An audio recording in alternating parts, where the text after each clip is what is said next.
Welcome back to Laravel Podcast Season 4. Today we're talking to Joseph Silber, one of the unsung heroes of the Laravel community, a core contributor, and also unexpectedly a fantastic clarinetist. Stay tuned.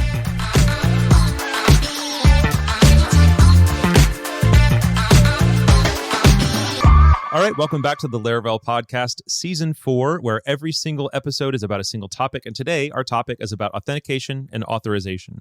So I am happy to be joined by Joseph Silber, whose name you may not have heard before, but hopefully we're going to change that soon. Now, he did recently have an opportunity to speak about lazy collections on the Laravel meetup. And so you might be asking, now, wait a minute, wasn't he the collections guy a minute ago, and now he's the authorization authentication guy? Well, what he really is the guy that writes a whole bunch of stuff that not a lot of people, except those of us who watch the commits come through to Laravel, see. And so he has been committing to Laravel for years and years. And a lot of us, it's what I'll even mention, hey, I'm interviewing Joseph. Someone will say, I've seen that name before. Where have I seen that name before? I'm like, if you've ever looked at the Laravel commit logs, that's where you've seen it before. So today we're going to be talking about authorization and authentication. I'm going to give just a quick high-level intro to those just to differentiate them. That's it. And then I'm going to ask Joseph to introduce himself and kind of, we're going to walk into our normal 5-year-old topic. So really quick, authorization, authentication. When we say auth, AUTH, we often mean the two of these. So Joseph is going to be talking about the difference between them and all that kind of stuff. But I just want to know that when people are talking about Laravel's auth system or something else auth system, they're almost always talking about these two in tandem. It's very convenient that they both happen to start with the 4 letters AUTH. But just remember that if someone says auth, you don't know if they mean authentication or authorization or both. So it's good to be specific. And during the span of this conversation, we will try to be specific about which one we're talking about. All that set aside, Joseph, can you tell the guests a little bit about yourself? I mentioned all these contributions you're doing, but if you're just meeting somebody and you say, hey, here's who I am, here's what I do, how do you introduce yourself? Yeah, hi. It obviously depends on depends on the person. Of course. Yep. It depends. Yeah, usually when people ask me, I just found whatever I say ends up with too much headaches. So usually what I say is I do computers. Computers, yep. So if somebody's can you fix my printer? Yeah, exactly. So if somebody's a computer programmer, how do you answer them if they understand what this all means? So I say I'm a full stack developer, web developer. Got it. And it's funny because I was asking you before, we chatted a little bit beforehand, and I said, should I say he's the leader of this? Or he's like, I'm just a general, I don't know what you said, kind human or nice human. I like that. He's a good guy. He does a lot of good stuff, and he has a lot to teach us. And one of the reasons he's here for this one is he has, among his many contributions, have been a lot of the stuff related to authorization and authentication. So let's just jump right into that. So we're going to take each of them separately. If you were to describe authentication as it exists in a full stack application like Laravel to a 5-year-old, what's the simplest possible way to describe what authentication is and what it does? So I would say authentication is about knowing whom you're talking to. Mm-hmm. Somebody knocks at the door, you ask who's there. You don't just let anyone in. You don't just open the door. Yeah. Aunt Sally is there. So either you recognize Aunt Sally because you know her name, right, or because you recognize her voice, or because you're looking through the peephole and you recognize her face. Those are biometric. That's a very adult word, but that's biometric authentication. Or if you have a tree house and somebody wants to come up and you ask them, hey, what's the passphrase? And they have to say a magic word. All of these are authentication. You're trying to authenticate to make sure that the person is who they say they are. Yeah, I love that. That's fantastic. And that's good for a 5-year-old too. Nice work. I think so. So let's talk about for authorization. What's authorization for a 5-year-old? So now, once you already know whom you're talking to, you have to know what can they do. Mm-hmm. So if it's just a stranger that you don't really know, you know who they are, they live a couple blocks down, you're probably not going to let them into the house. Right. If it's the mailman, you might let them into the house, they drop their package and they leave, but you're not going to let them into the house proper. Right. Then maybe if it's Aunt Sally, she can come in and she can come to the kitchen, but maybe not into Dad's office. Right. So everybody gets a different set of authorization, what they are allowed to do, even after we know who they are. Yeah. Also perfect for a 5-year-old because children perfectly understand that there's certain things that some people can do. Well, they at least purportedly understand those things. I don't know if they actually truly understand it. I love that. I love that very much. So if we were to talk about what authentication and authorization look like in Laravel specifically, there are some built-in systems for some of these things, and sometimes when we reach for external systems, what is the basics of like what it looks like to do authentication for starters in Laravel? Where would we be seeing this? And, is it something we always have or we only have in certain contexts? So what does authentication in Laravel look like? So before we get into the actual technologies that power it, It's just whenever you see a login form and you're typing in your username and your password, that is authentication. Yep. That's the most basic form of it. Yep. Now, how it works under the hood, we can talk about many, many different ways. There's sessions, cookies, basic auth, JWT, OAuth. We can go through the whole plethora of ways of how you can do that. But using a username and password to log in, that is where it all starts. Yep. Now, the basic authentication in Laravel works with cookies. Mm-hmm. And the way that works is that when you log in and you give it a username and password, Laravel is going to look up that username and password in the database. If it finds that username and password, it's going to know who you are. Once it knows who you are, it stores that information in what's called a session. A session is a way of knowing when subsequent requests come into the system, and you want to know each request, who made that request. Right. The way to connect multiple requests to one another is through the session. Mm-hmm. Because generally speaking, HTTP is what's called stateless. So you make an HTTP request, and when the HTTP request comes into the server doesn't know about previous requests. Yep. The way for the server to tie several requests together is through something called a session. Mm-hmm. And the way session works is through cookies. Mm-hmm. Cookies are a tiny piece of data that when you first make a request to the server sends back that tiny piece of information. It's like sort of a token, and the browser stores that token. Any subsequent requests that the browser later makes to the server, it always sends along that same cookie, that same token. So Laravel, being the server that receives those requests, can take that cookie, that tiny token, and look it up in what's called a session. So Laravel sessions by default are stored on the file system, but you can also store them in the database. You can store them in Redis and Memcache. There are many different drivers, but by default, you really don't have to worry about it. It's plug and play. This is all what happens behind the scenes. Yeah. So when you log in, once Laravel identified who you are by looking up your username and password in the database and pulling out the user record, it's going to store in the session who you are so that all subsequent requests, it's already going to know who you are. You're not going to have to re-authenticate every time. Yeah, that's good. So primary mode of doing authentication is going to be that username and that password, and then it's going to be stored in a session. What are the next one or two most common ways where people authenticate into Laravel apps, not through username and passwords? So a big one would be probably token auth. Token auth is usually used for either mobile apps or third-party systems that have to connect to your app somehow. And they just get a token, and that token is sent every time you make a request. So instead of getting, in a way, you're also sending a token with cookies, but the cookie is the token that's being sent. But you're already logged in. With token authentication, every request includes a token, usually in a header. Yeah. But every request is separately authenticated. That's another one. Yep. And so it's more truly stateless at that point, because each time correct. It has to say, here's who I am, and prove it. Yes. Yeah, absolutely. And so things like, Passport and any other tools that are allowing us to integrate, flows for generating and sharing and authenticating tokens, those are all additionally authentication, but they're not core and they're not primary. And like you said, the primary authentication is username, password, and then you're logged in until you log out. Correct. So let's talk about authorization. What opportunities and spaces for authorization are there that are built into Laravel?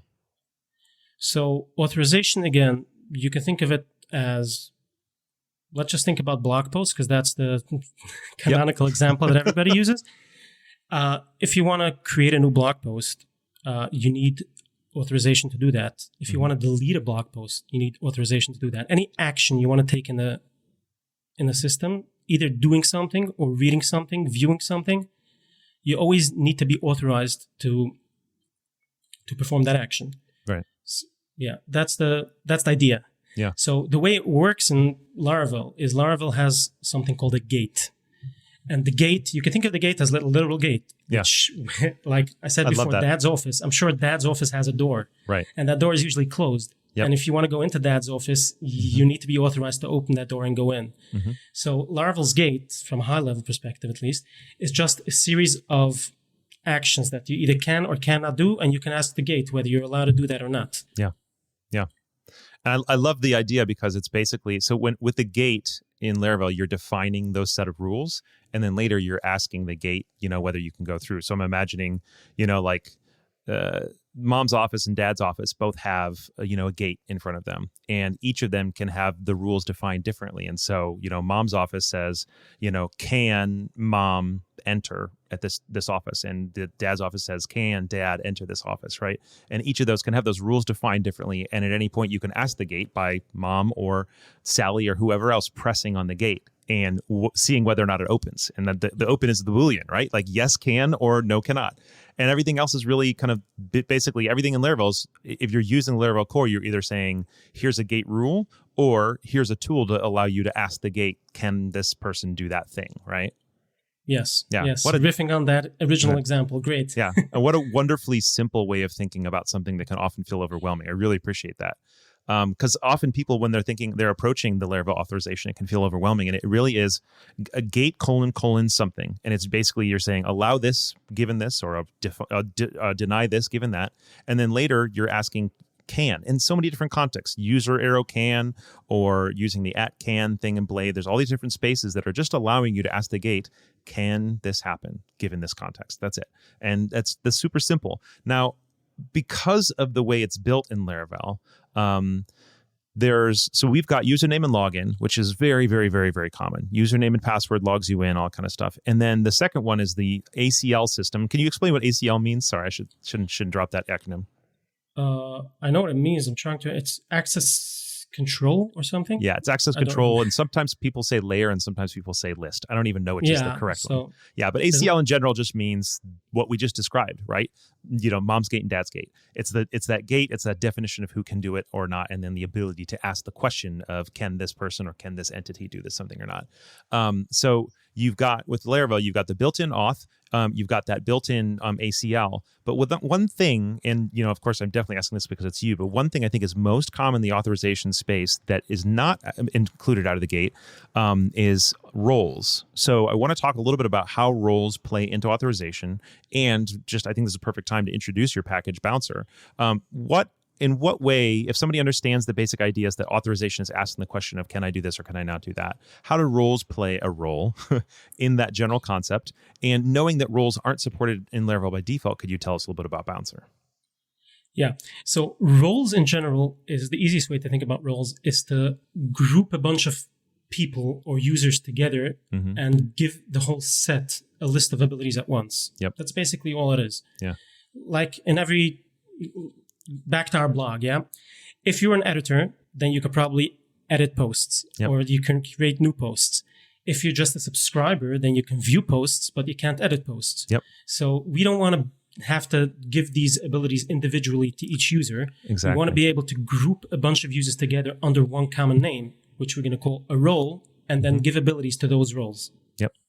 I love it because one of the benefits of roles is not only that you're not having to duplicate the assignments of those things, but you're also now not having to duplicate the updating of those things. Because if a role gets a new ability later, you can apply it to the role, and then it's instantly applied to all the people under it. So, and it's like the epitome of dry. Don't repeat yourself. Yeah. And it's so interesting because don't repeat yourself often gets overused by like don't repeat your code. But the best thing about dry, about don't repeat yourself, is don't repeat the logic. Don't repeat the knowledge. And that's exactly what you're doing there. You're not repeating the knowledge by the 50 people who are a blog manager, and then now you have to change 50 people's permissions.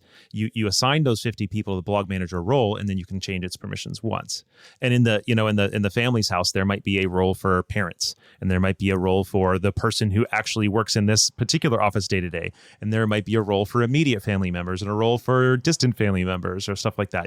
So there are all these things you can imagine in both those contexts where for some reason these people all naturally inherit the same set of abilities, even if we don't know what the final set of responsibilities will be. But we know that they all kind of have the same reason for having access to something. So yeah, it's not only the more work, it's if you do it individually, you might forget something. Exactly. If you're going to do ability based on each kid, and you forget to restrict one kid from the cookie jar, then that cookie jar is going to be empty. Yep. That kid's going to be sick on the floor. Yep, exactly. I love that. So roles do not exist out of the box. And I've seen a lot of role-based systems that try to reinvent everything from scratch. Like there's a lot of external authorization systems and authentication systems that you can use in Laravel that used to be a lot more popular than they are today, which makes me very glad because I don't think they're necessary. But one of the things I love about Bouncer is that it works with the native authorization system that's built into Laravel. So could you tell us a little bit about what it's like to use Bouncer to add roles to a Laravel application?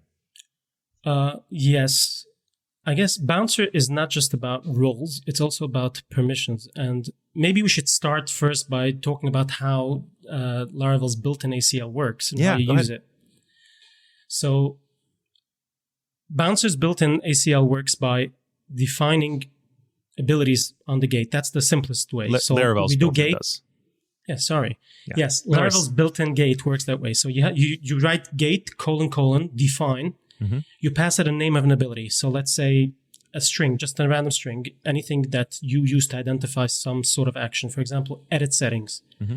Then you pass it a function, and that function takes one parameter, the user, mm-hmm. and you return a Boolean from within that function. Yep. So edit settings, and then you have to figure out whether the user can edit settings or not. So the most primitive way would be, let's say you're the developer and you're the sole person who is allowed to change settings, and you just happen to know that your user ID is 1. So within that callback, you could just do return user arrow ID = 1. Yep. That's going to return true for you, false for anyone else. So you're going to be the only one that can edit settings. That is the most crude way to do it. Mm-hmm. So now once you have this definition, then you can query the gate and ask the gate who can do that. So the gate is connected to the session and to the authentication. So the gate always knows who is currently signed in. Yep. So at any point throughout your app, you can do gate : can, mm-hmm. and you pass it that string. So for example, you're going to do gate can and a string edit settings. Yep. Behind the scenes, the gate is going to call that function that you had registered for that key, and it's going to return you a Boolean, whether you can or cannot do that given action. Yeah. Again, that's the most basic form of it. Now, obviously, there are many different ways to do it, and you can either check it directly, or you could use Blade directives. If you want to check within Blade if you could do something, you can do @can, mm-hmm. and that @can, and you pass it in that string edit settings, and then let's say you have your navigation. You don't even want to show the settings navigation for somebody who can't edit the settings. Yep. Then you're just going to do @can, edit settings, put all of your HTML in there, and then end it. Yep. And that way, that whole section is only going to be rendered to whoever can edit settings. Yep. Now, later on, as your app grows and you actually have more people that can edit settings, hopefully, you have to find a better way to handle that. Mm-hmm. So instead of returning directly = 1, maybe like the next step up the crudeness ladder would be to maybe have you add a column to each user, and the column on the user table that says can edit settings. Right. Now every user model is going to have a property called can edit settings, and from within that closure that you pass to the gate that checks if you can edit settings, you're just going to return user arrow can edit settings. Right. So again, it's still pretty crude, but that's the next level up. Now you made it more dynamic. You can have more people that can edit settings, and you can actually change that. You can imagine a dashboard that has a UI where you can actually toggle this on and off in each user. Yeah. Make sense so far? Yep. Yeah. So that's a gate, and that's gate definitions, which are just simple keys that you can check. The next step on top of that is what Laravel calls model policies. Mm-hmm. So a policy is a way to group abilities for a given model. So we said before that you can do a gate, and the gate can get a single key, and that key edit settings. The edit settings is not connected to anything. Mm-hmm. Back to our blog, let's say we have a model called blog, a class blog. That's our model. We have a database, and we have in the database, we have a table that's called blogs. And now you want to know on each individual blog whether the user can edit that blog. Right. Now, maybe it depends on whether the user created it. Maybe if you created a blog, you can update it. Right. So obviously, you can still do that with just closure callbacks on the gate, but that gets very hairy. And the more you sort of have add, like a name spacing, right? Like edit blog, add blog, delete blog, and there's just those ungrouped strings, right? It feels kind of gross. Yeah. So in order to simplify this whole thing, Laravel has an idea called a policy. A policy is a simple class. You can generate it through Artisan. I think it's Artisan make policy. Mm-hmm. And you generate a policy. Let's say you have a user policy. And on the user policy, you can have multiple methods, each method corresponding to a different ability that you want to allow or disallow on any given model. So for example, on the policy class, you could have an update method. The update method takes a user, and then it takes an actual instance of a post, of a blog post. Yeah. Now you can call gate, : can, and let's say, hey, you're just going to pass in a string update. You're not going to say, like we said before, edit settings. It's just going to be a generic update. Yep. And then you pass it as the second argument. You're going to pass it the actual blog post. Yep. So it's gate, : open parentheses, and you pass a string update. No, gate, : can. Can, yep. Yeah, can. Yep. Open parentheses, you pass it in a string update, and then you pass it in a second argument, which is going to be the actual post instance. Yeah. And that is going to call the post policies update method. It's going to pass it the current user. It's going to pass it the post, the actual post. So now imagine it, like we said, let's say you only want to allow the original author of a given blog post to be able to edit it. So within that method, the update method, you can return user arrow ID equals post arrow user ID or creator ID or whatever. Author ID or whatever you call it, yeah. Yeah, whatever you call it. Yeah. So that is not the next level. That is like up to where Laravel works. Laravel lets you do these dynamic things. But again, if you start doing more and more of these and you want to have many, many more abilities and you want to store them probably in the database because you want it to be dynamic. You want to have a dashboard maybe where you allow your admins to give rights to certain people, either to certain users directly or to groups of roles. Laravel doesn't really have built-in support for that. Laravel's abilities and policies are static. They're hard-coded within the code. There's no way to change them at runtime. Right.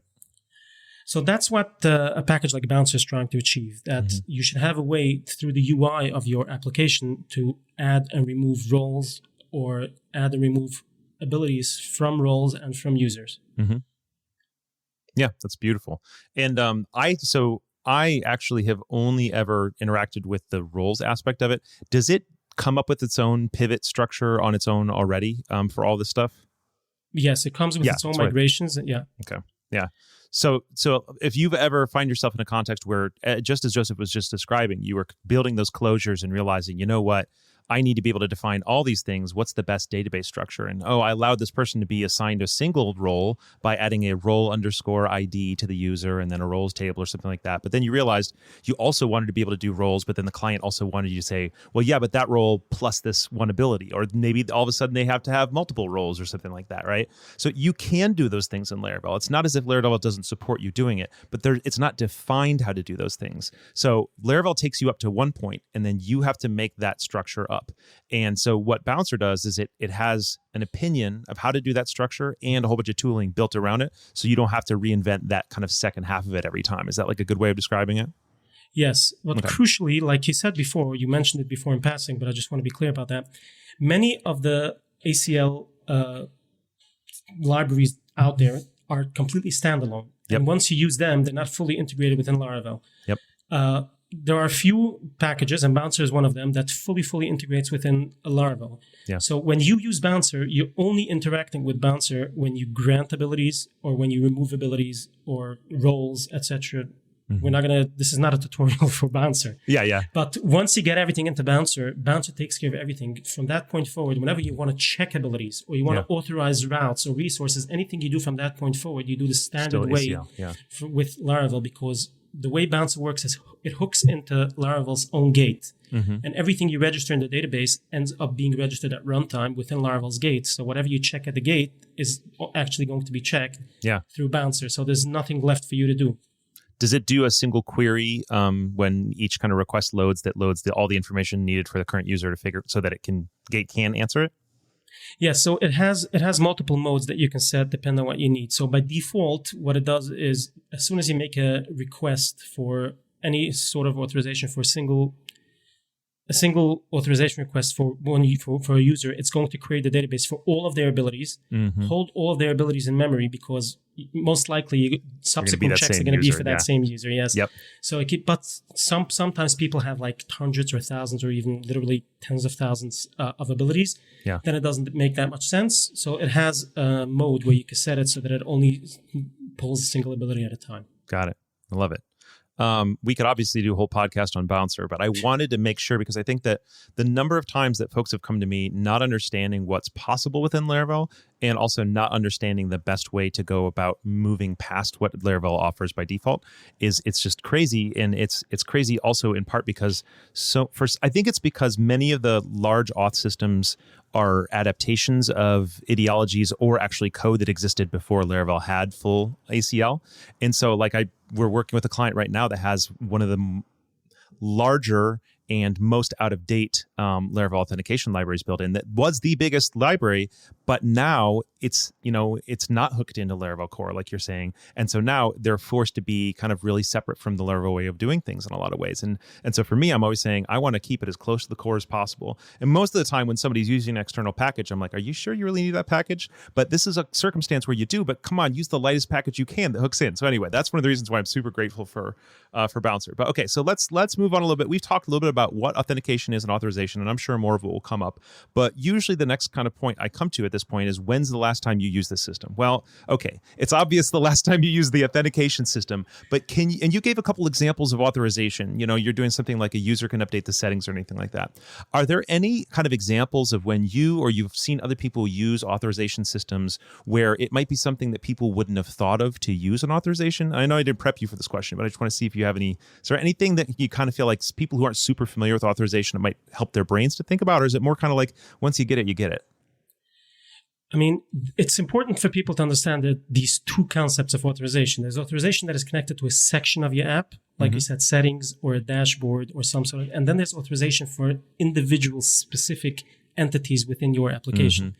So again, you can have very broad abilities or very, very narrow abilities depending on what you need. Sometimes people learn one way and they think that either like the default documentation, when you read Laravel's documentation, says edit settings. I think that's something like that, or access dashboard. That is something global. Something global. So people think that that's what authorization is all about, and they don't realize that you could get really granular depending on what you need. Yeah, I like that. And one note to everybody, one of the cool things about having a global system like this that has the level of fine-grained nuance that it does, you can see an example of what it's like to do authorization and use Hook and Laravel's authorization really well if you use Laravel Nova. And I'm not saying you have to use Nova, but Nova has a pattern that is fascinating where the user interface changes in so many ways, so significantly based on minor nuances of the policies. And so, for example, in Nova, if you have given permission for an individual user to, I think they call it C resources, something like that. It's like an extra policy item that defines whether or not that resource will even show up in their nav bar. But then once you get into that entry of the nav bar, let's say the blog post section, you also can now define whether every single given entry on there will even show up at all with like view. You can define whether or not they're capable of seeing a list of them. You can also, on an individual one, you can define whether they can edit it or delete it. And Nova reads those permissions and defines whether or not there's an edit button and defines whether or not there's a delete button. And when you click on to view it, are there some of the more advanced tools there, or are you just seeing a really rudimentary version of it? And so that's, I think, the most interesting thing for me there is that there's a pattern for us all to consider, which is we can build additional tooling and user interface and stuff like that on top of this really rudimentary question of cannot, using that idea that you were saying where you've got those blade templates that are just inline saying, should this person even see a delete button for this individual blog post? Sometimes it's going to be the whole page, but sometimes it's going to be just one blog post. So I really appreciate you bringing that up. Yeah, that's a very good example. And the way to do it is really smart because you don't have separate permissions to edit and a separate permission to show the edit button. They automatically figure it out based on the permissions you have. If you are allowed to edit it, only then do they show you the edit button. Yeah. And just like you were saying with the nav for the edit settings. And so, definitely see that for an inspiration. So one of the questions I love to ask folks in these ones is, what are some times where either this system has tripped you up, or what are some common challenges that you see people running into when it comes to authentication and authorization? So this is really, authentication, probably every app has authentication at some point, and it encompasses a very huge part of every app. So depending on how big your app is and what you're doing, for example, one of the things that people used to struggle with a lot is people that have both an SPA. SPA stands for a single page application. So people build single page applications that talk to their backend. And the easiest way to get started is probably with cookie-based authentication, like we said before. So, but then they want to build an API, and APIs are stateless. Yep. and they have let's say a mobile app that wants to talk to the API, and now the API usually works with token-based authentication. Yeah. And they want to use both in their app, and it gets quite tricky. Yeah. So this used to be very tricky, I should say, because because now it's not. because there's now a core package maintained by the Laravel core team called Sanctum. It used to be called, what was it called? Airlock, They changed it. Airlock, yeah. Yeah. And then there was some sort of trademark issue with Yeah. some Swiss company, and they had to change it to Sanctum. Happens.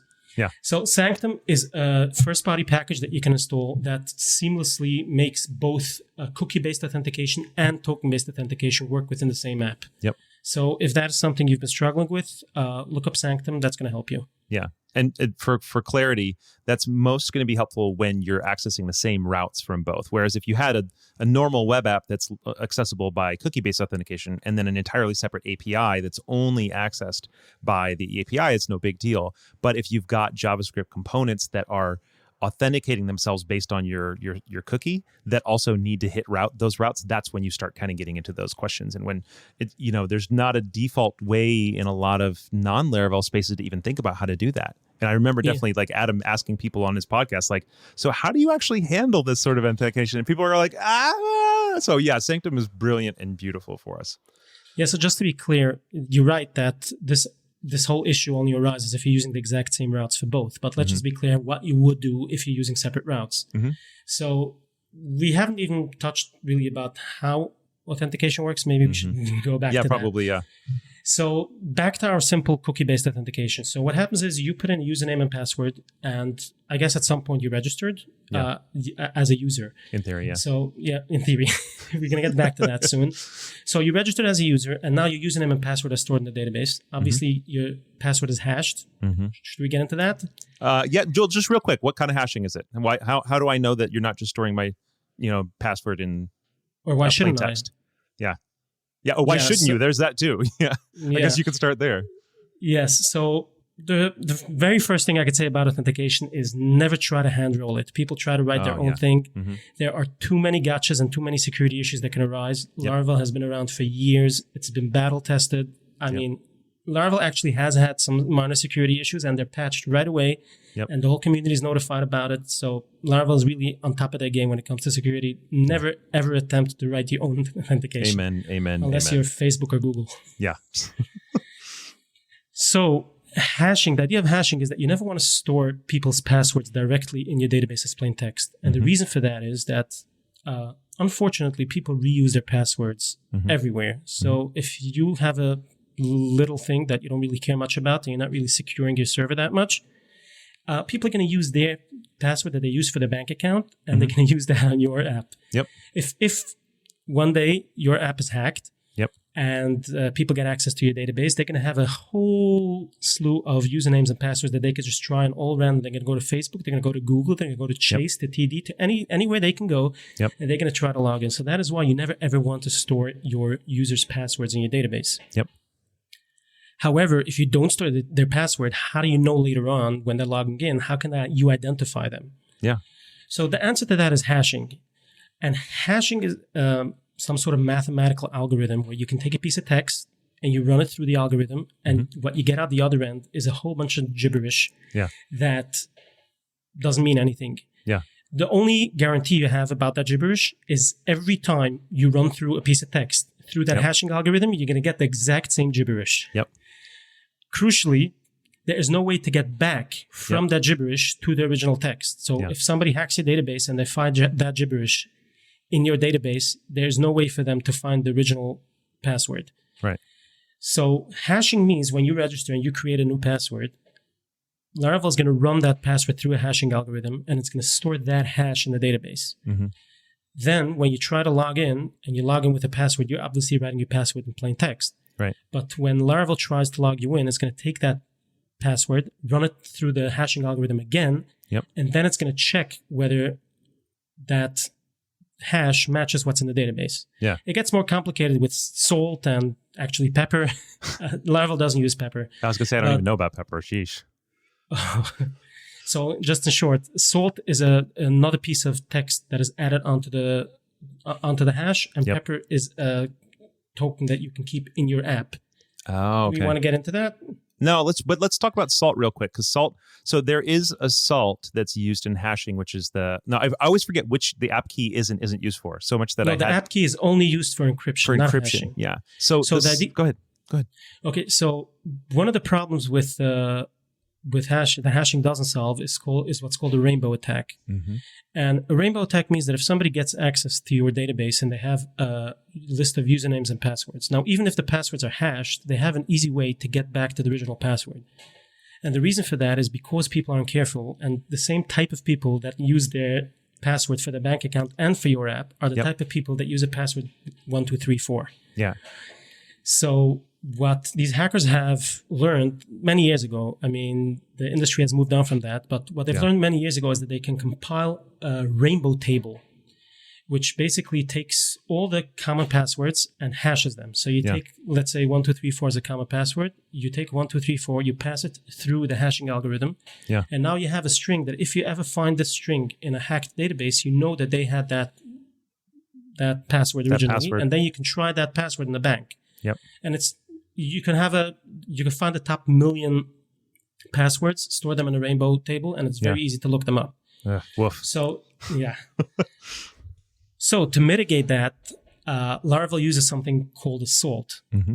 A salt is just a random piece of, a random string of numbers or characters that is added onto your plain text password. So let's say your plain text password was 1234. Please don't, but if it were. Now, Laravel is going to generate a complex piece of random text. Let's say, I'm just looking at my keyboard. Let's say POI.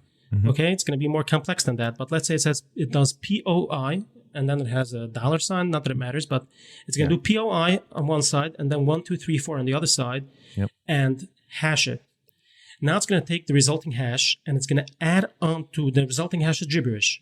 It's going to add on to the beginning of that gibberish that POI that we said, the salt, so that there's a key that is both available in the resulting hash value, and it is fed into the original text. That's how it works.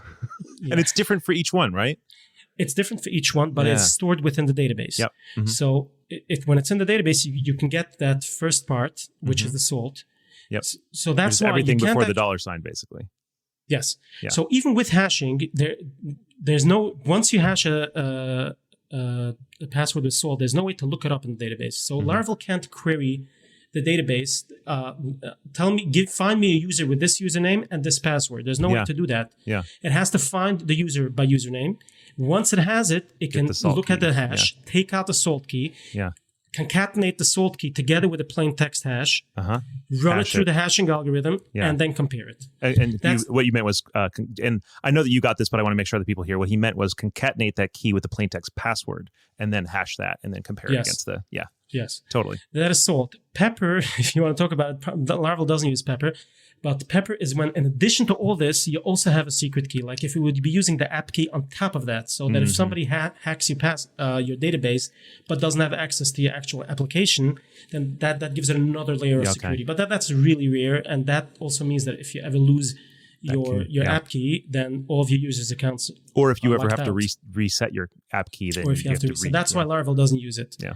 And if you're curious about this whole thing, I remember that I got confused about this so often about what app key was and wasn't used for, that I had some folks at Titan, I think primarily Jake Backman, write an article called App Key and You or something. I'll link it in the show notes. So, but what Joseph said is definitely true, which is that if you're thinking about cycling your app key, the number one thing that you need to think about is encrypted and decrypted, encrypted data in the database, basically, which is not this. Encrypted and hashed are not the same thing. So, but a question about that. So why would we use all this fancy stuff? Why don't we just use MD5? Oh, so for the old heads in the audience. Well, maybe hashing is MD5. We haven't mentioned that. Yeah. So MD5 is way too fast.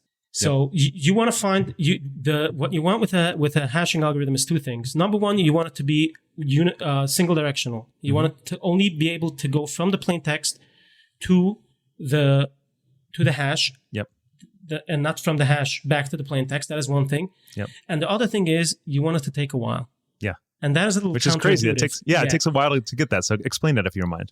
So everything we do in computers, we're trying to make them faster and faster and faster, with the exception of hashing. Yeah. And the reason for that is because if you actually do want to, if somebody hacked into your database and they found the list of usernames and passwords, even though they have no way of going backwards from the hash to the plain text password, they can still cycle through all the passwords in the world and try to create that hash and see if it matches. So they could do, let's say, in our example before, we had a salt of POI. The salt is readily available. That's part of the resulting hash that is stored in the database. Yeah.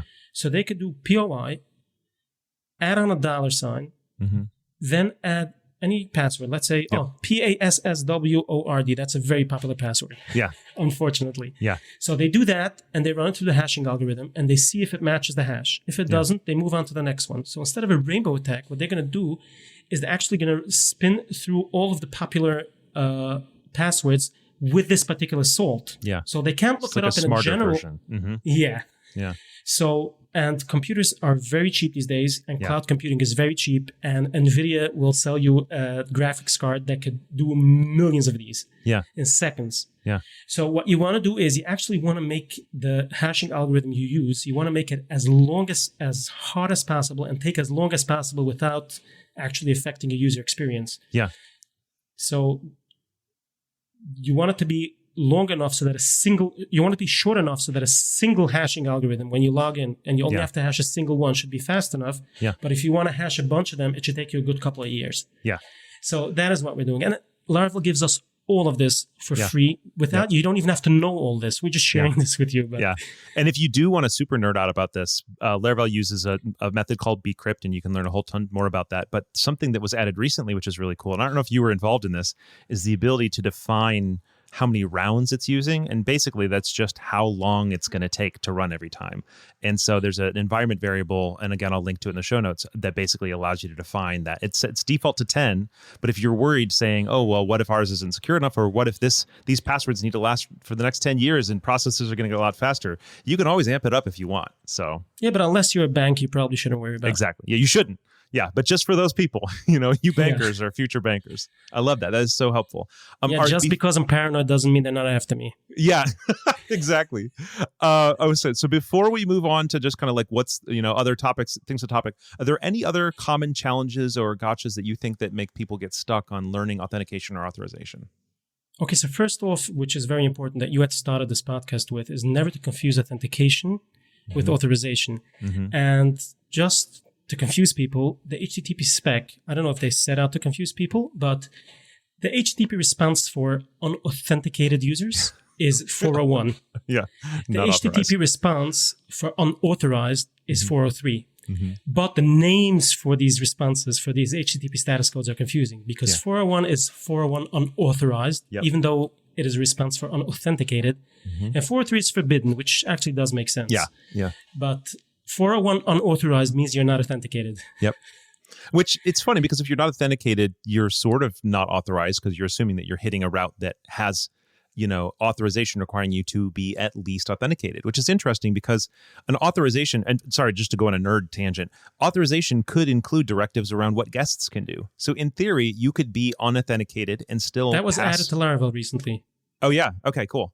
So, but Laravel 6 or 7 added the ability to define policies for guests. Love it, and I love it. Thank you for bringing that up. But even if it hadn't, the idea, it's just important to know that like an unauthenticated user, aka a guest, can be authorized or not authorized to do certain things. And so authorization is actually impacted by authentication, but it's not entirely dependent on authentication. Now, if you have no authentication at all, of course, how are you going to differentiate between one person and the other? Now, theoretically, you could do it based on other crazy things like their IP address, whatever. But in general, authorization is primarily about guests versus users. And then most importantly, it's about users versus other users based on other factors. But I think it's helpful to like your example with the 401. In theory, a 401 saying you're not authorized could make sense, but what they really meant was you're not authenticated. So yeah, it's important for these are conventions that are used throughout the industry, and if you stick with the conventions, it's going to be so much easier. For example, if you have a front end, if you have an SPA, your front end is talking to the back end, and you get back a 403, then what are you going to do? You're just not authorized to do it. If you get back a 401, chances are you're going to show up a nice modal and ask the user to log in again. So you want to stick to these. Yep. And again, Laravel just makes it so easy. Whatever you do, they're going to return the correct response for you. Yep. By the way, sometimes when something isn't authorized, people actually return a 404. Yep. And that is because you don't want to leak that something that thing exists. exists. For example, if you go to GitHub, you have a private repository and you're not logged in, you go to that repository page, they're going to serve you up a 404. Yeah. It's quite confusing. I mean, about a year ago, they started actually saying 404 not found. Do you maybe have to log in? Yeah, to give you that clue that's. And we've gone back and forth on that a million times in certain circumstances because we know the thing exists and we know that we want to give you the more correct error, but sometimes the more correct error is not the most appropriate as you're describing here. So. Yeah, another thing that trips up many people is that sessions aren't available in controller constructors. Mm-hmm. So the reason for that we can get into soon, but the main idea is if you want to get the current user, we haven't even touched on that. How do you even get the current user? How do you interact with the current user? Let's talk about that, Joseph. 59 minutes in or whatever. Yeah. So, there's so much to talk about. Yeah, no I don't kidding. even know where to start. Okay, so once you're logged in, how do you log in? So the way you log in, you can either do it manually. The Auth facade has an attempt method. Auth attempt that lets you try to log in. You pass it into credentials that the user has sent you, and that's how you log in. Once the user is logged in, now they're in the session, like we said before. Yeah. It happens to be you don't have to do all this manually because, like we said, we didn't even talk about presets. There's so much to talk about. How long are we going for? Well, the good news is the presets is going to be an entirely separate episode. So we could just say there are presets, and if you do the presets with make auth, which I think if you don't know what you're doing, just do that. Do a preset with make auth or dash auth or whatever the most common, the current one is. You will get all of the authentication stuff built in. If you just spun up a new Laravel app and you're wondering where these things are we're talking about, we're not implying you need to build it yourself. It's just an option you have to turn on, right? So let's just assume anybody we're talking to here has auth already created. Okay, so when you have auth already created, again, you can do it with Laravel has a package it's called Laravel/UI, and that also gives you all the UI endpoints for logging in, for registering, forgot password, reset password. It's insane what Laravel ships with. And the templates too, right? It's the routes, the controllers, the templates, everything. Just a quick note, since we recorded this podcast, Laracon Online happened. Taylor announced Jetstream in Laravel 8, and we will talk all about Jetstream in the next episode with Michael Dorinda, so don't worry about that. We weren't talking about that when we recorded this, but you'll get to it next week, or 2 weeks from now. Yes, you can basically just, all this boilerplate that every single app needs, you can just focus on what your app does, and you just off to the races. Preach. Okay, so assuming you registered and assuming you logged in, what now? So when you want to protect a route, there are many different ways to protect a route. One of them is through middleware. Do we know what middleware is? We have not. I'm looking at my watch as if it's going to tell me. I don't think we've done middleware yet. No, I'll let you go because I bet you have proven very effective at communicating things simply. Can you tell us the 5 second I don't know if I'm up to that challenge. Okay, well, I did this one in my book a couple times. So middleware is basically classes where you could imagine, like, so in PHP, and again, we'll have a middleware episode later, but in PHP and things like Laravel, when you get the request coming in from the browser, it creates a PHP class that kind of represents that request. It's called the request object. And it gets passed into your Laravel app, and then Laravel spits out a response object, which then is passed out to your browser, which is rendered into basically your HTML and your headers and stuff like that. But sometimes you want to kind of put like a wrapper, like that incoming request should kind of pass through like a little bit of a bubble that does something or checks something or validates something before you actually get in your application. Or it should pass through another bubble that maybe decorates something or whatever else on the way out of your application.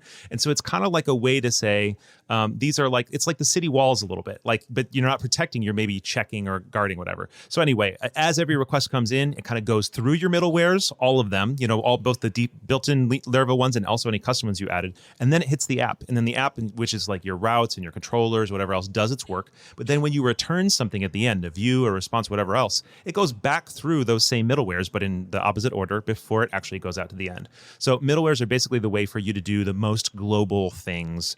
I think that's the best 30-second version I can give.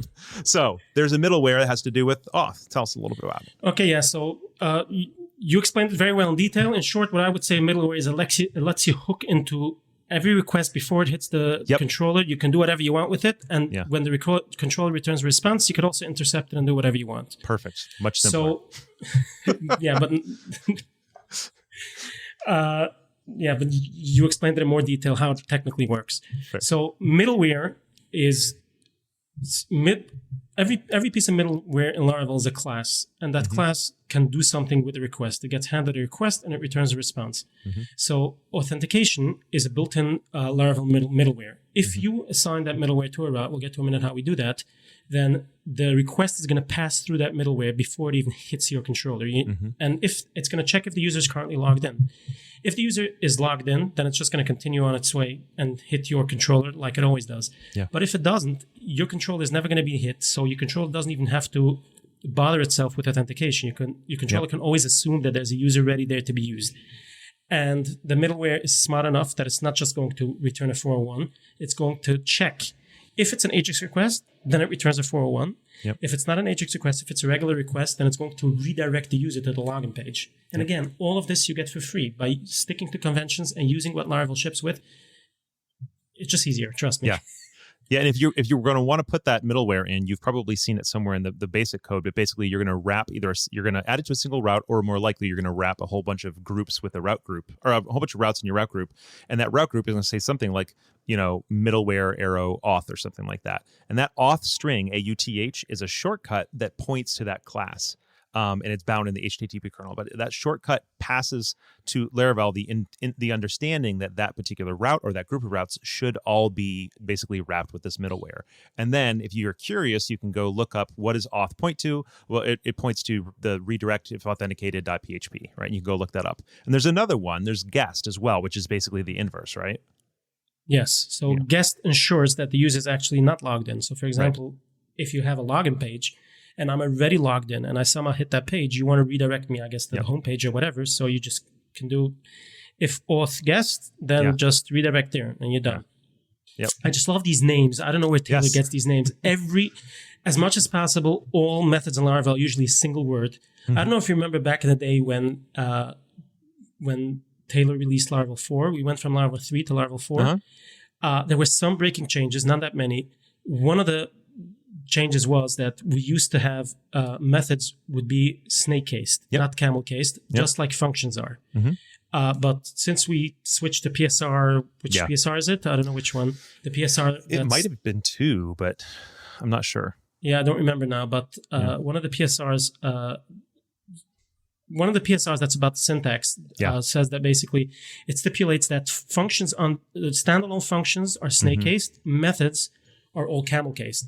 So all methods in Laravel switched from snake case to camel case. You know how many breaking changes that mean? Almost none, because all of the methods had single words, and that's it. And to come up with single words that are intuitive and you look at it and you understand it, that is super genius. I mean, I think that's Taylor's biggest power, just writing good APIs, programmer APIs. Yeah, I think it's one of his undersung powers as well. I think that, people can look at architecture decisions or whatever, and those things are all great, but it's the ability to like you said, not know what something does and look at the name and say, I understand what it does now. Yeah, I think that's his second biggest power. His first biggest power is writing staggered comments. That, I don't even know if that's a power. That's that's an alien something. I don't even know what that is, because that's. Do you want to quickly say what that is? Yeah, go ahead. So all comments in Laravel core are 3 lines, and each line is the length of each line is 3 characters less than the line above it. And whenever you look at a class that has a bunch of comments, it's just visually pleasing. You look at it and there's this sort of, it's not even symmetry because it's not symmetrical, but it's nice to look at. Yeah. I got that bug too. I mean, Taylor infected me, and all of my code is commented like that. I will never forgive him. You know how much time I've wasted on it? I don't know how long it takes him. It's funny because I just recently introduced kind of like an old school PHP programmer to Laravel who super wasn't familiar with it. And he's just saying, he had a certain complaints. And I was like, oh, no. Those things that you don't like, you actually are absolutely going to love when I point how it actually works out to you. And I would show something to him. He'd go, oh, wow, that's exactly how I want it. Or that's really great. And one of the things, I can't remember what it was, but he said something. And I was like, oh, that complaint you have or that personality trait you have, whatever, you would love to see these comments. And so I just took him over and I showed him and I was like, just take a look at this. And he's like, this is freaking amazing. He's just like, I had no idea this was here all along. So yeah, it's like one of those hidden secrets. Yeah. So for example, if somebody hits a route and they're not authenticated, what's going to happen is they're going to be redirected to the login page. After they log in, you want to redirect them back to where they wanted to go. So obviously, the redirect vector class has a method with a single name that returns them there. I wouldn't have come up with it, but it's called intended. Yeah. So you could do return redirect intended, and that's where it ends up. And all of this happens automatically. It's freaking magic. Yep. Okay, so you had go ahead. We're still getting to constructors. Exactly. Yes. Go ahead. So middleware lets you add functionality that intercepts the request or the response. We're mainly talking about intercepting the request here, but it works with the same mechanism. Yeah. So if you want to, like you said, if you want to restrict access to a whole bunch of routes to users that are signed in, you do route : middleware, and you pass it a string of auth, which, like you said, is a shortcut registered in the HTTP kernel. And then within that group, all the routes in that group are going to be restricted to only logged in users. And if they're not logged in, they're going to be redirected back and forth, like I said before. Yeah. And the same goes for authorization. So authorization also there's a built-in middleware authorization called CAN, C-A-N. Surprise. Yeah. Whether you can do it. So if you're doing simple abilities such as edit settings, then it's quite simple what you do. Yeah. You do CAN : and that's how you in the string. The way you pass middleware is you pass the name of the middleware as a string. And if you want to pass arguments to the middleware, you pass it as part of that same string separated by a colon. And then if you have multiple arguments, each argument is separated by a comma, but everything within that string.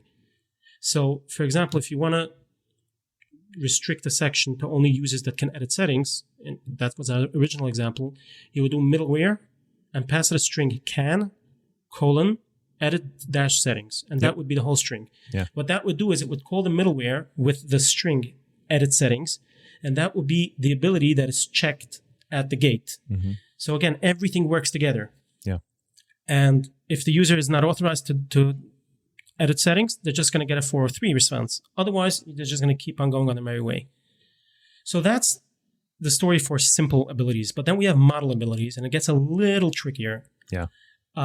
So before we can talk about model abilities, we should probably talk about route model binding. Have we covered that ever? We haven't. Have we covered routes? Routes, I feel like we already did the routing one because I think that was Caleb. So I think we just didn't talk about it, totally missed it. So let's just do it here because it's not going to get covered somewhere else. Okay, so let's just go quickly. If we have a route that's post / whatever the idea of that route is, so 45. maybe 45, exactly. But 45 is variable, it's not static. If you want to see a list of posts, you go to /posts. So in your routes, you're going to have a string, route : get, and in get, you're going to have posts. And that posts routes you someplace. But what if you want to get a specific post? That's going to be posts / whatever post you're looking for. So that's going to be the ID. Yep. So Laravel has this syntax for a placeholder within that string. So you could do posts / curly brace, post, close brace. That post will then be internally available to you within the controller method. You're going to be able to access that on the request. You're going to be able to get from the request the parameters.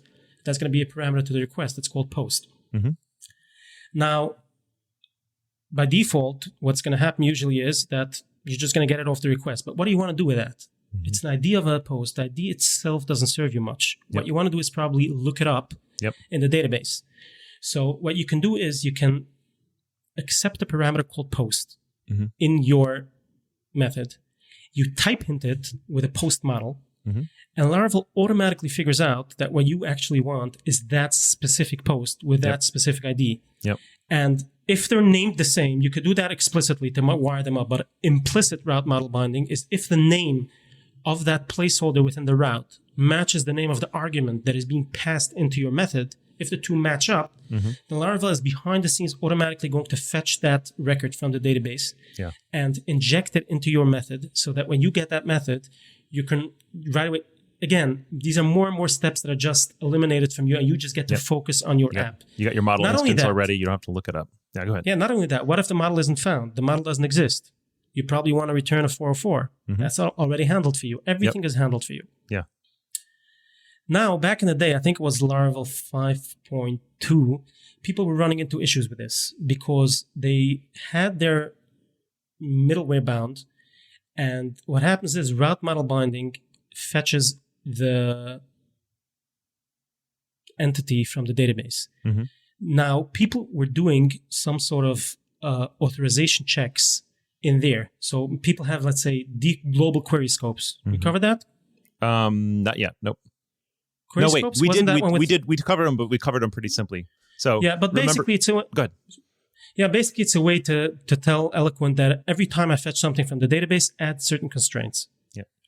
And That's remember, one of so when Jonathan Rennick was talking about the global query scopes, he said the local scopes are the ones where you actually modify it when you need it. So you can say posts arrow published or posts arrow unpublished. The global query scopes are one that are getting added every single time you request a list of posts, regardless of whether you've chained on that thing or not. Yes.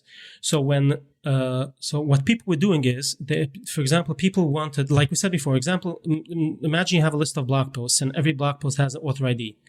Now, when you fetch all of these, whenever you fetch a model from the database, people wanted to restrict it to where the author ID is equals to the current user ID. Right. And how do you get the current user ID? You just do auth : ID. That's simple. Right. So what people were doing is they were adding a global scope that said where author ID is equal to auth ID. Right. And the problem with that was that in order to do that, you need a session to already be primed. You already need to know who the current user is before, and the route lives a little on top in the stack because the route is resolved first. So in Laravel 5.3, Taylor reworked the whole way middleware are stacked. So what happens now is that authorization is not available. The session is not available within the controller constructor. People were doing auth ID within the controller constructor also, and that's no longer available. So what was added is you can now do middleware directly within the controller constructor. So instead of, if you need the current user and you want to do authorization, instead of doing authorization yourself within the controller constructor, you can do this authorize. Yep. Or the best thing even is you could do this authorized resource, where you authorize a full resource. A resource controller has 7 methods: store, create, view, update, delete, all of these methods. You could do this arrow authorized resource, and you pass it just a model, the string of a model. Either you do the model : class, or you pass it the whole namespace. And then behind the scenes, whenever Laravel tries to route any route to any of these methods, it is automatically going to run the authorization beforehand. And again, it's going to return a 403 if it's not there. Yeah. So, yeah. It was a little tangent, and maybe it was more detail than was necessary, but Still good. that's Still a little good. history. Yeah. Yeah. So back to so you can either do can. If you do the can if you do the middleware on the routes, and you do can and you pass can, first you pass it the name of the ability, and then you can also pass it either. For example, if you want to do can create post, you would do can create, comma, app/post. And that means you want to know the second parameter that you're passing to the can middleware is the type of the model. So that would check if they can create posts in general. How would you do that if you want to know whether they can update a given post? So what you do is, what you pass as the second parameter to the can middleware is actually the name of the placeholder in the route. This is magic, but it all gets wired up together. Yeah. So you have a route called posts/open curly, post, close curly. So post is now the placeholder for the ID, but not for the ID. Because we're using implicit route model binding, that ID is going to be replaced with the actual post. Yep. So when you're doing later on can, update, post, instead of passing and instead of using the post, the middleware is going to get the actual post entity, the actual post model from the request, and it's going to authorize it against that. Yep. If that's not magic, I don't know what is. And so if anyone didn't totally follow, if you were to create a middleware on a route, or if you were to apply a middleware in a route, and that middleware said can, edit, comma, and then the name of a placeholder that was in that route definition. So again, if the route definition was /posts/ curly brace post and curly brace, then now you have that word post as your placeholder. You can then say can, edit, comma, post. And the gate is going to be checked by that middleware. So the middleware is going to go to the gate and say can current user edit, comma, and then the post that basically would come from taking the ID that came in from the URL and then looking up a find or fail for that particular post, and then it passes it into the gate for you. And if that fails, then you end up getting a 403 returned. So like all that work that seems very natural and normal to do all the time, you don't even have to do. And that's why we're just sitting here doing a little like happy dance with this thing, is because it's just more stuff that you always probably will want to do as you're thinking about this that you no longer have to do. So let's talk about more things that just come for free and we don't have to do. Rate limiting, throttling. If you're worried about security, one of the things you want to make sure is that your login route is protected by rate limiting. You don't want people trying usernames and passwords all night till they find something. Yeah. They're probably not going to do it by hand, but if they keep going, they might find by luck somebody's username and password. Yeah. So throttling or rate limiting means that you only allow a given amount of requests, let's say per minute, from any IP address. Now, this can get quite tricky, and you have to figure out on a rolling basis how many times they've already tried, and you have to find a place in the cache to store it. All of this is handled automatically for you by Laravel. If you use the scaffolding and you have a login controller, that is automatically going to do the rate limiting for you, and you don't have to worry about that. Yeah. Which is amazing. And if you do end up needing that kind of rate limiting, those tools are available for you to use somewhere else. Like you can pull Laravel's rate limiter and rate limit somebody else. But again, if you use the scaffold, you just get the rate limiting for free. You don't even have to think about it. Yeah, everything in Laravel is built on layers. You have the small building blocks that are available to you if you want to use them. Then there's multiple layers on top of that simplify it more and more and more till you get to the top where, as they say, Laravel is an application that comes with the batteries included. Everything works out of the box. As you start using it more and you have more complex needs, you can tweak it and change it according to your needs. Yeah. Yeah, it's good. Another thing recently added was password confirmation. You know how sometimes, even if you're already logged in and you want to do something dangerous, for example, I think GitHub, again, uses it if you delete a repository or maybe if you added billing or... They definitely use it if you add users to your account and stuff like that, like paid users. So yeah, that would be editing billing, yeah. Or So if somebody does something either very destructive or something very sensitive, you might want to make sure they didn't just log into some kiosk and walked away and somebody else is trying to do something. Yeah. You want to once again make sure that it's actually the person that originally logged in. So Laravel added password confirmation middleware lately, where if you do that, it's going to ask the user to log in again. It's going to give you the password, and I think the default it's like 3 hours, I think. And for 3 hours, it's not going to ask it again. But that is another layer of security that you can get, and to handle this by hand, all of this together would take you years. Yeah. And then, of course, you also get password resets, and you also get password or email confirmation when you first sign up. And I'm sure there's a million other things. Oh, and logging out other devices, which is also, I think, a recent addition. You can log if people are logged into multiple devices and they want to log out, so you can log them out from all other devices. That is also amazing. Yeah. There's just as people who have had to write this from hand before, back in the Code Igniter days and other days, like we can recognize just how incredible this stuff is, and it just keeps growing. Yeah, I just love when each new release of Laravel, I can rip out a bunch of my custom code and just replace it with whatever comes with the framework. That's like the best feeling. I totally agree. And that should be a goal for all of us, just so you all know. Sometimes I have to, I think, share with people just the value of doing things the Laravel way, because not only is that no longer code that you have to maintain or you have to be the responsible for being the expert in, like you were talking about, but it's also code that will likely work better together with future things that are released. And if the more the Laravel authorization system and authentication system you're using, the more likely that a new cool feature will come out and you could just get it for free, right? And the more you're doing your own stuff, the more you will have to rewrite that thing for free later if you want to. So yeah, the ultimate goal is not to be writing any code whatsoever. Yes, exactly. Just let the robots do it all and kick back and herd sheep or whatever it's going to be.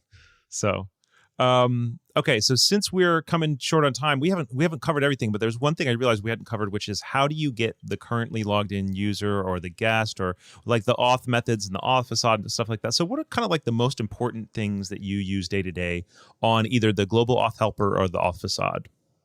So the auth helper and the auth facade both point to the same thing. You either do auth, open parenthesis, colon parenthesis, or you do capital A auth, colon. Yep. But then you have to make sure to either import it or namespace it. And then you can do colon user, which gives you the currently logged in user. You can do check, which is going to give you a Boolean of whether a user is logged in or not. Yep. you can do guest to know the inverse opposite, of that. yeah. Mm-hmm. Yeah. Or you can do ID. Sometimes if you want the user ID, if you're going to do auth arrow user arrow ID, if nobody's logged in and the user actually returns null, that's going to throw an error. So there's a small shortcut. You could do auth ID, which gives you back the ID directly, and then you could use that however you want. Yep. But honestly, I don't interact with that so frequently because these are all, like we said before, all the wiring is in place to handle that for you.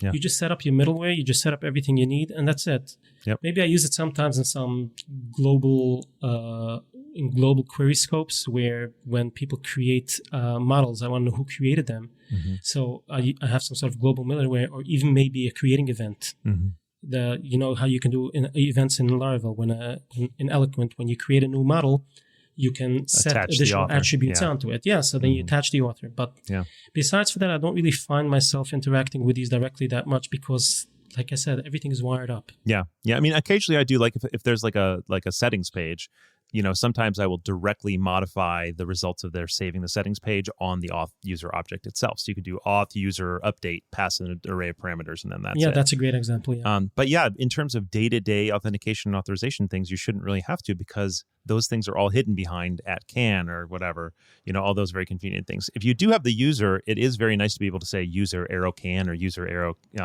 can or whatever, just because it's a really nicely fluent syntax for that. But again, like, that's not the primary way that we end up using authorization anyway. So, yep. Okay. So, I mean, I think there's a lot, but usually this is the point where I say, is there anything else you'd really like to talk about in this topic? So that's actually a perfect transition to, are there any other really important aspects of this? Obviously, you and I could talk for 3 more hours right here, not only because we're enjoying ourselves, but there's so much more to cover here. But if knowing that we have a limited amount of time, is there anything else just really key that we've missed? I don't know about key, but we haven't touched on Socialite, which I tend to use a lot. You want to give a quick intro to Socialite? Yes. So one of the methods of authentication is called OAuth. Mm-hmm. OAuth is a mechanism of using a third-party ACL for your own app. And what that means is basically if you go online, you always see these sign in with Google, sign in with Facebook, now sign in with Apple or whatever. Yeah. The way that works is that instead of keeping a password in your own app, you like export that to a third party. Yeah. So let's just take Google for example. If you want to let people log into you with Google, what you need to do is you go to Google, you register as a developer, and they give you a set of keys. And without getting into it, it's trust me, OAuth is very complicated. If you thought authentication is complicated, let's talk about OAuth. Yep. So you do not want to do this by hand. No. So Socialite is, again, a first-party library that you can install into your Laravel application. And that's going to let you do all these sign-in with Facebook, sign-in with GitHub, sign-in with whatever. I think it comes with like 5 or 6 providers. And there's a community project that adds like another, I don't know, it's a couple million, I think, last count. It's definitely hundreds. So yeah, so that's a great tool if you want to use some of these tools. Yeah. Yeah, and it is extremely complicated to do. I've done it before by hand or with the packages this is based on. And it's exhausting. And I'm so glad you brought this up, only because it is such a freaking superpower. And you keep pointing out these things that it's just like, it shouldn't be this easy. Socialite is very high on that list. The simplicity, Socialite and Passport. Passport allows you to create your own OAuth server on your own, right? So Socialite allows you to add authentication through somebody else's OAuth server to your app. And then, Passport allows you to create your own OAuth. And both of those are exhausting processes to code on your own.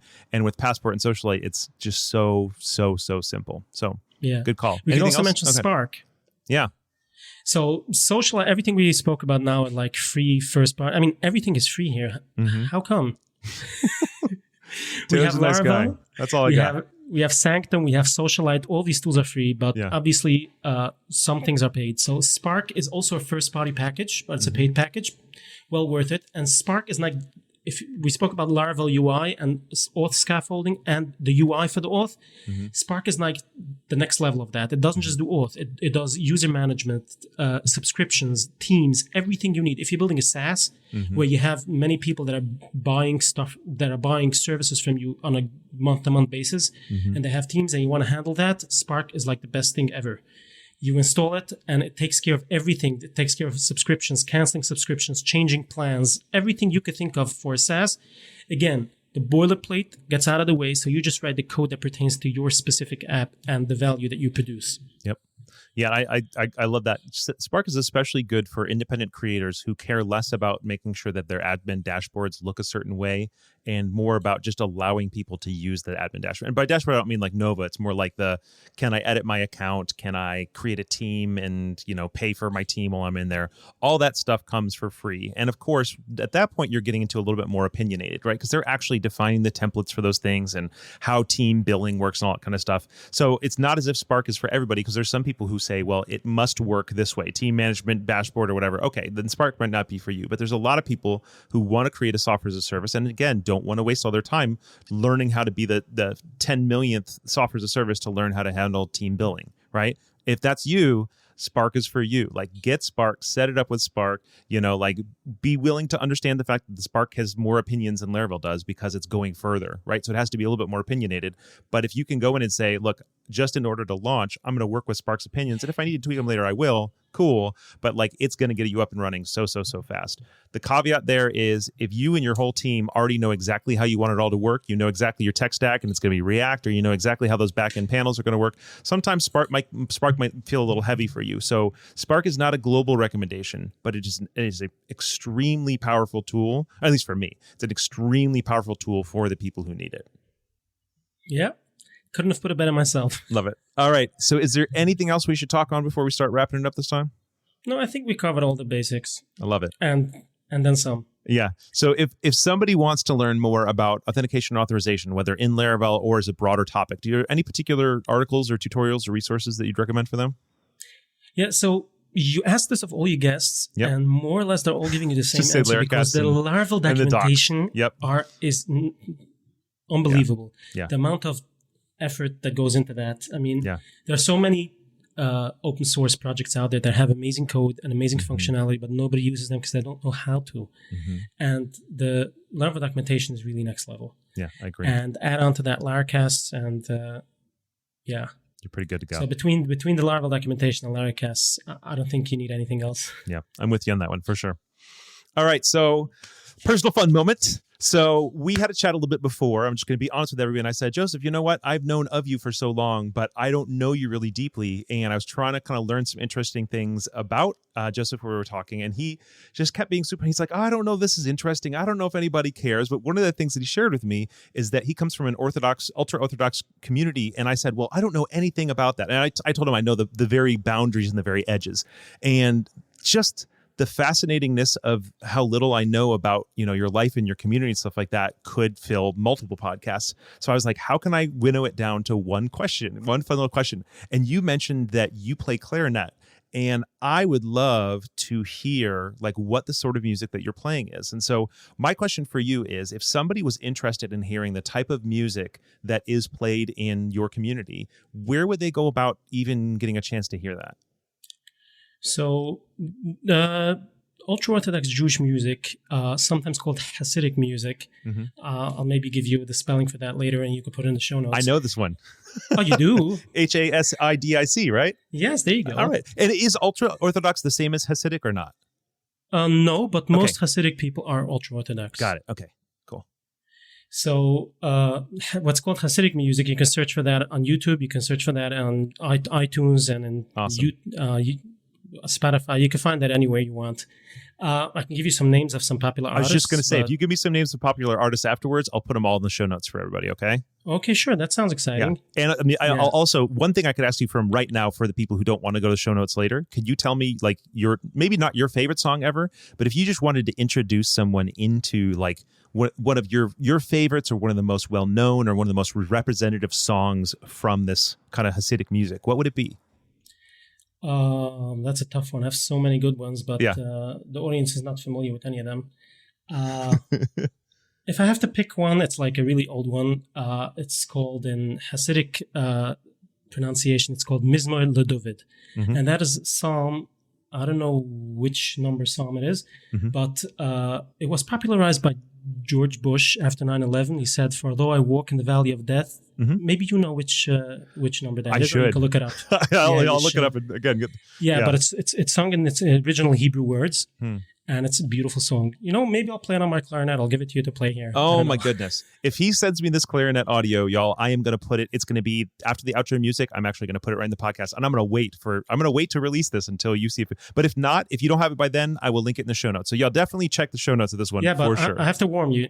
I'm an amateur. I'm no pro. I just play for myself. But the fact that you're willing to play for us and release it to us is a just huge myself, grace. no one take else. It. Yeah. Okay. Psalm 23:4 is what it is. So, and I definitely am, I'm terrible with numbers and all that kind of stuff. So. Yeah, so whatever your belief system is, everybody can just connect with that psalm now because, I don't want to get too much into COVID now, but it's a challenging time. And we all feel the way we feel, and we're looking for a path out, and we'll get there. Yeah, and we're looking for community and support and wisdom. And there's a lot that can be brought from that when we look at what people have been talking about for hundreds and thousands of years. Yeah, I guess you're looking at it. Maybe you can read 2 passages of it. Yeah, man, let's do that. So Psalm 23:4, I'm actually, the main one that people primarily are going to use, hold on, I know that the New Living is often more readable. Is there a Living here? New Living. So this is the least, it's actually a little bit less popularized this way, but I think New Living is often more readable. Even when I walk through the darkest valley, I will not be afraid, for you are close beside me. Your rod and your staff protect me and comfort me. And you may have heard, though I walk through the valley of death, I shall fear no evil. I will fear no evil, for you are with me. Your rod and your staff, they comfort me. That's the King James. King James is, yea, though I walk through the valley of shadow of death. But regardless, the truth is there. And I think that what I really appreciate you saying there is just the idea that regardless of whether or not the rod and the staff, whatever, anything like that, like, or people don't have a particular religious belief. Like I've been talking with my kids about, religious beliefs recently, and they just ask, well, what's true? And one of the things that's been really helpful for us is saying, well, daddy might think this, or mommy might think this, or, some of your friends might think this. And what we don't say is like, nobody knows or whatever, because, some people think they know, right? But what we say is, here are some shared experiences. Here are some shared comforts that we have. Here are some shared hopes that we have, or something like that. And I think that's been really helpful for them not knowing. Like they want us to just tell us what the answers are about faith, right? And for my family, at least in particular, we say, here's what we've got, but here are the things we can hope in, and here's the things that we can find comfort in. And so I appreciate you kind of specifically sharing this one, because like you said, like this is a tough time, and you may not feel the same as other people who are listening to this podcast religiously or whatever, but like you may still find comfort, and I hope you find comfort, and I know that Joseph does, which is why he brought this up. So comfort and peace. So thank you. And I'm really excited to listen to this song too, because I'm hoping it also will bring me and other people comfort and peace. So okay, yeah, hope so. Thank you. I appreciate you. Okay, so how can people follow you? What kind of stuff are you up to? Is Twitter the best way to follow you, or is there anything else? So I don't really have that much of an online presence besides for actual code. Yeah. So GitHub / Joseph. What is it? Joseph _Silber? So on Twitter, it's Joseph_Silber, because that's the only one that was available. On GitHub, it's actually just Joseph Silber. Okay, no, but that's B with as in Bravo, not V as in Victor. Not as the color silver. B as in Bravo, ER. Yep. Yes. So you can follow me on Twitter. You can read my blog post that my blog that I never update. I actually just had I was going to say there's a recent one. So yeah, there's a recent one on lazy collections. You should check it out. I think it's a good one. It is. Spent a lot of time perfecting it. Yeah. But I don't really update it that frequently. So it's basically Twitter and my blog. Yeah. Awesome. Well, I will make sure those are all linked to the show notes. I will make sure that all the stuff, the music that you recommend, everything like that, we'll get that in the show notes as well. And of course, links to all the topics that we talked about will be in there. So, Joseph, thank you so much, man. This was an incredible pleasure. I really enjoyed it. I really think that everyone learned, including me, from what you had to share. And of course, we're all benefiting from some of the code you've written. So thank you for your service to us. Thank you for joining me here today. And I just really appreciate you. Thank you very much. All right. See y'all next time.